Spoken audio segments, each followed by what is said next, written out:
Hello friends, అందరికీ welcome back to our channel అండి. ఈరోజు వీడియోలో అయితే మటన్ కర్రీ ప్రిపరేషన్ తక్కువ మసాలాతో ఎలా ప్రిపేర్ చేసుకోవాలో చూసేద్దామండి. ఫస్ట్ అయితే కుక్కర్ తీసుకొని ఆయిల్ వేసుకోవాలి. అందులో ఆనియన్స్, సన్నగా తరిగిన ఆనియన్స్, పచ్చిమిర్చి, కరివేపాకు వేసి ఫ్రై చేసుకున్న తర్వాత మటన్ అయితే వేసుకోవాలి. ఈ కర్రీకి ఆనియన్స్ అయితే ఎక్కువగానే పడతాయండి.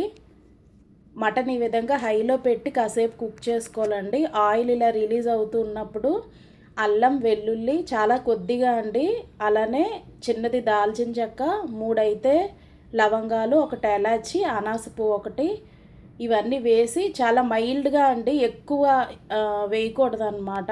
మైల్డ్ టేస్ట్ కోసం, జస్ట్ మసాలా ఫ్లేవర్ కోసమే అనమాట. వేసేసి అలానే ఉప్పు, కారం, పసుపు వేసి కాసేపు అయితే మగ్గించుకోవాలండి. కొద్దిగా దగ్గర పడుతూ ఉన్నప్పుడు మనకి ఉడకడానికి ఎంత వాటర్ అయితే కావాలో అంత వేసేసుకోవాలి. వేసుకొని కుక్కర్ విజిల్స్ అయితే పెట్టేసుకోవాలండి. మటన్ నేచర్ని బట్టి విజిల్స్ పెట్టుకోవాలి, మీకు తెలిసిందే కదా. నాకైతే 5 విజిల్స్కి కుక్ అయిపోయిందనమాట. ఫైనల్గా ప్రెషర్ పోయిన తర్వాత కుక్కర్ లిడ్ అయితే ఓపెన్ చేసేసుకోవడమే.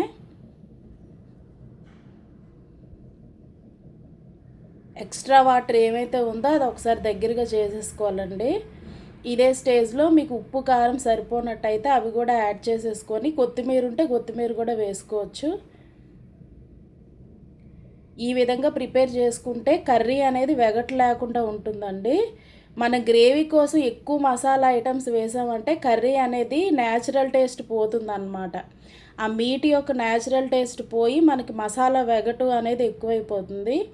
అలా లేకుండా ఉండాలంటే మీరు ఇదే ప్రొసీజర్లో చేస్తే గ్రేవీ ఎక్కువగా వస్తుంది, at the same time masala అనేది వెగటు లేకుండా ఉంటుందన్నమాట. ఫైనల్గా కర్రీ అయితే రెడీ అయిపోయిందండి. మీకు ఈ వీడియో నచ్చితే లైక్ చేయండి. బాయ్ అండి అందరికీ. Please do subscribe my channel.